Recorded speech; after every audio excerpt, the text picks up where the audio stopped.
Today we're looking at an exciting family-friendly game, Flamecraft, and I'm going to be reviewing it on 5 attributes. First I'll talk about theme, which is what the game is about. Then I'll talk about mechanics, or how the game is played, so I'm going to be rating on how well the gameplay is designed. Then we'll talk about the game's components, the artwork. Finally, how much strategy is involved and how complex the game is.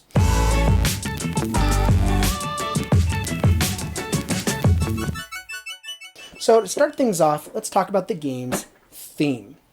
So in Flamecraft, players are going to be working competitively together to build and upgrade an enchanted town. So in this town, there are several different shops. The shops are basically places where you can perform actions, but what the players are doing are using artisan dragons to aid the shopkeepers in their business, or enchant the shops with spells, which are basically objective cards that are laid out in front of all of the players. So over the course of the game, as all players are upgrading the shops are going to become more productive, and it's going to make turns more and more exciting. It feels a bit cooperative because all players have access to the shops, and so everyone is kind of helping each other in that sense, but it is competitive because the objective of the game is to get the most victory points by contributing in the most significant way. Now, that's how the game is played and what the game is about. Of course, when you look at the game, what immediately comes across is dragons and magic. So that's clearly an aspect of the game, although it doesn't really feel that much when you're playing it. It certainly comes through in the artwork and in the components, and we're going to talk about that later on in this video. But playing the game doesn't feel very magical. It actually feels more like people are kind of working together. So if the game was called Everybody Pitch In, or, Let's Build a Town, like something about just contributing towards a common, purpose, that's kind of what comes across in this game. The magic doesn't really come across. So, for example, you're looking at the enchantments that are available. The enchantments are basically public objectives, and every enchantment is just a means of set collection. So one enchantment will say that you need, 3 iron and 2 meats and 1 piece of toast, and if you can add this enchantment to a shop with a matching symbol, you'll get 6 victory points. So why those resources? What does this enchantment do? Nothing about that is very clear in the game. It's just sort of an arbitrary objective. So I don't think that really comes across very clearly. And then the dragons, oh man, again, I'm going to save what I have to say about components later on because my goodness, they are beautiful and they are charming, but they're just, it's kind of arbitrary, each dragon has a different effect. It's not really very related to the element type. Really, I feel like the magic, the dragon element is really all based in the artwork, not so much in the gameplay. Now, if you wanted an example of what I mean by that, I would take a look at a game like Dragon Society. Now, this is a very basic deck building game, but thematically, consider what you've got here.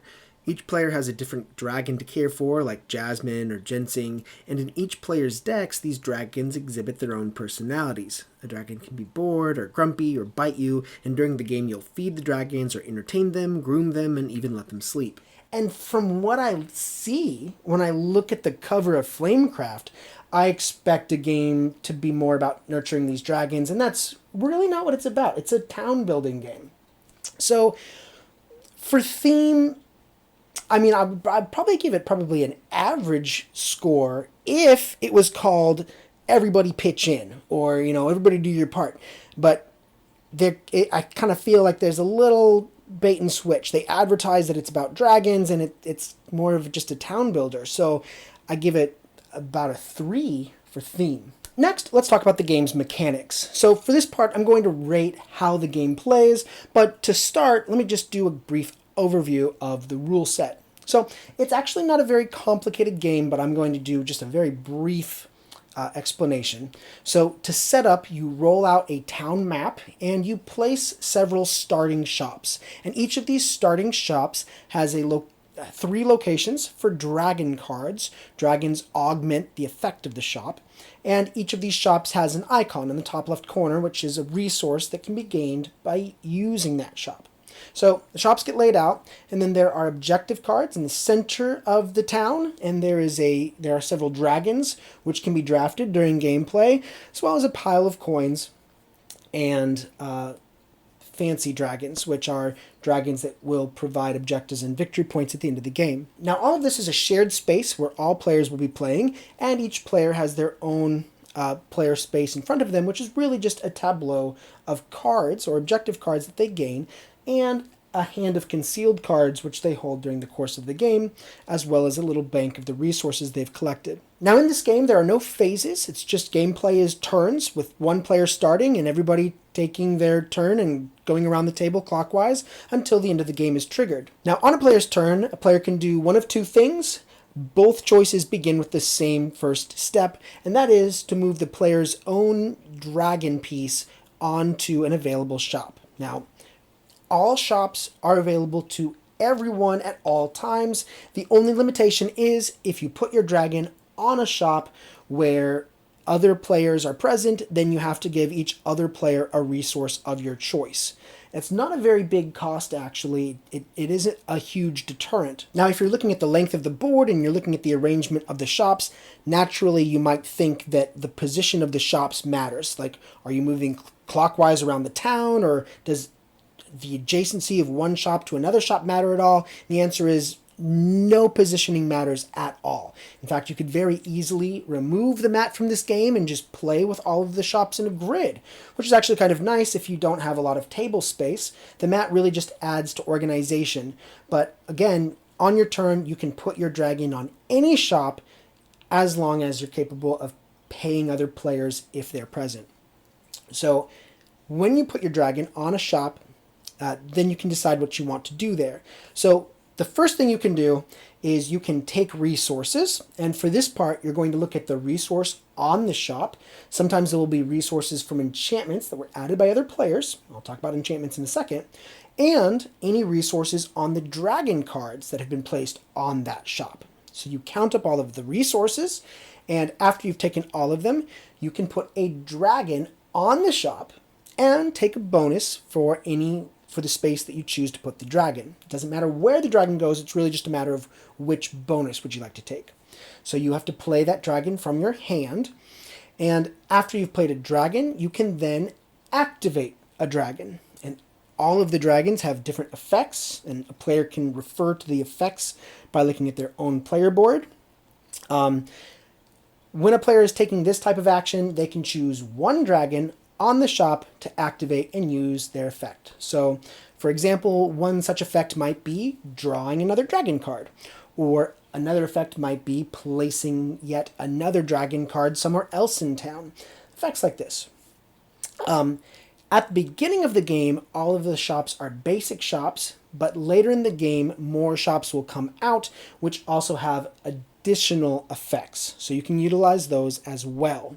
That is the first kind of action, basically collecting resources and performing relevant actions from dragons or the shop. The second thing that a player can do once they've moved their dragon to a shop is they can enchant the shop. So to enchant the shop, the player needs to look at all of the available enchantments and find one that they can fulfill using the resources that they've collected so far. So they can spend their resources, they can put the enchantment, tuck it behind the shop. It does have to be a matching type, however. And then from there on out, the shop has that extra resource that can be collected throughout the course of the game. Now, there is one more benefit from when you enchant the shop, and that is you can activate all the dragons, and that could be up to 3 dragons that are being activated all at once. So this means that this turn can actually be quite long, because the player can do it in any order, and they can think about how they want it to be done. That being said, how does it feel to actually play the game? You may even be able to tell just by hearing the rules.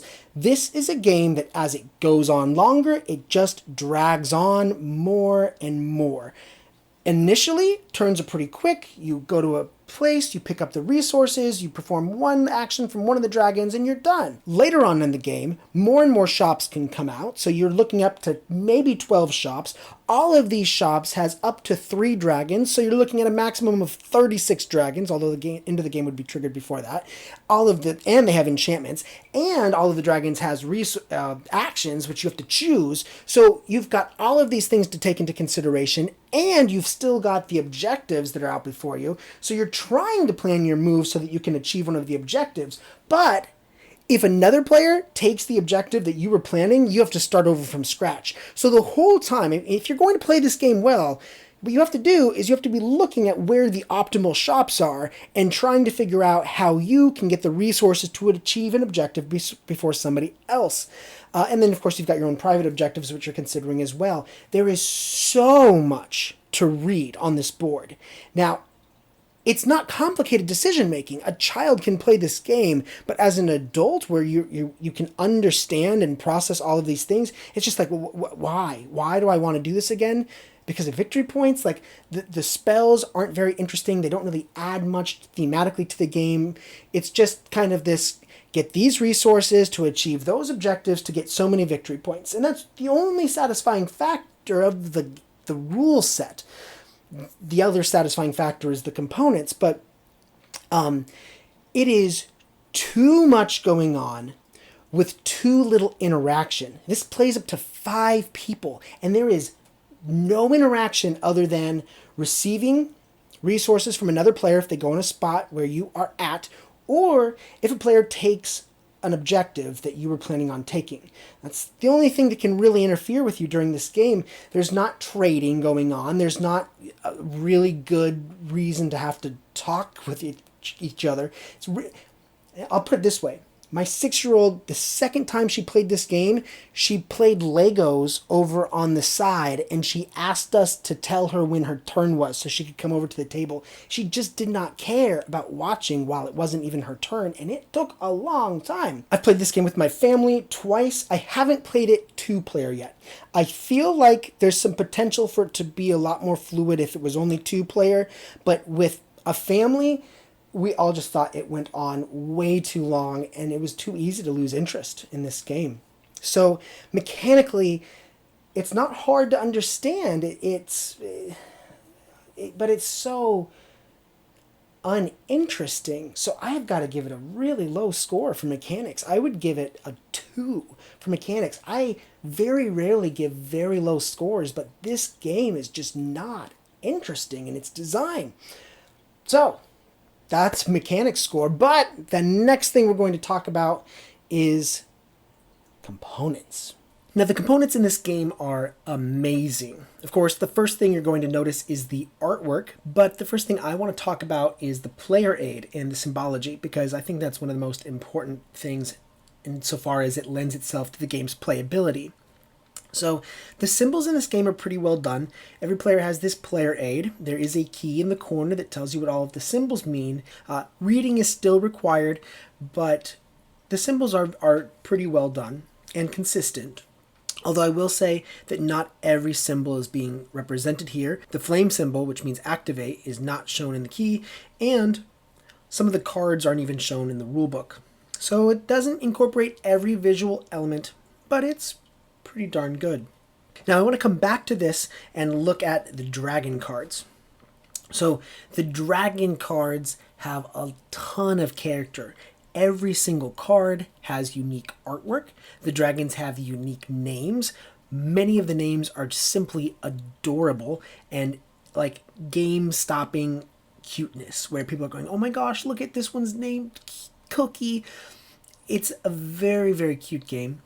But you will notice that the dragons of the same type have exactly the same card effect. So even though there are many different cards in appearance, functionally there are only 6 different cards. And so that's what the player aid is showing here. These are the 6 effects that can be had on all of the dragons. And then you've got the shop cards, which are excellent. These are scenes that have, something's going on here. There's a person interacting with a dragon. The artwork in the dragon is aligned with the miniatures. It just looks lovely. There was a lot of effort, a lot of care put into pulling this whole magical theme together. Now, it doesn't lend itself to the gameplay, but it looks fantastic. And then lastly, I do want to differentiate between what I've got here. This is the deluxe version, and you can compare that to the standard version. So I've got all of the deluxe pieces. I've got the deluxe miniatures, the wooden tokens, and the metal coins. And in the standard game, all of these pieces are cardboard. They aren't as unique. You can see that the dragons in the different colors are identical in the standard game, and with the deluxe version, every dragon has individual characteristics. It's very well done, but that is an extra cost, of course, and it's worth noting. Now, in every package of the game, you're going to get the artwork, which is great, and that really is the best part of it, anyway. But if you're gonna get a game like this, I do think that it's worth it for the deluxe version. If this is a game you're going to play, you should really capitalize on the game's greatest strength, which is its components. So for a component score, I would give it a 9. The only reason I wouldn't give it a 10 is because I do think that symbology needs to be entirely consistent, and everything needs to be included. When I'm looking for a card and I want clarification on how it works and I don't find that, that's always a little bit frustrating. But that, I don't want that 9 to take away from the perfect 10, which is the skill and the passion that went into producing this artwork. It really is stellar. So let's talk about strategy in Flamecraft. Essentially, the greatest extent of strategic thinking you'll be doing is analyzing all of the different shops in order to find out which ones will optimally support public or private objectives. So that is as strategic as it gets. It's still very accessible. The problem becomes taking in so many spaces into account. There's just a lot of things, and it can be very taxing to have to consider so many places, but what you're actually considering is not hard. In this case, it's a matter of quantity rather than quality. So in that regard, I would give the strategic thinking in this game about a 4. And then for complexity, the only real limitation on the complexity of this game, aside from the quantity of spaces, is that it does require some degree of reading. So the symbols help a lot. That's why my first grader is able to play this, and I'd give the complexity about a 4 as well. That is my breakdown of Flamecraft according to those 5 attributes: theme, mechanics, components, strategy, and complexity. If you like that breakdown, this is what I do on theperfectboardgame.com, where every game is broken down according to those 5 attributes, and you can even search for games by setting the characteristics the way that you want them. You can turn up theme, you can turn down complexity, or however you see fit to find the games that are best for you, and you can also check out the prices of games. So that is at theperfectboardgame.com. Thank you very much for watching, and I will see you next time. Take care. Bye-bye.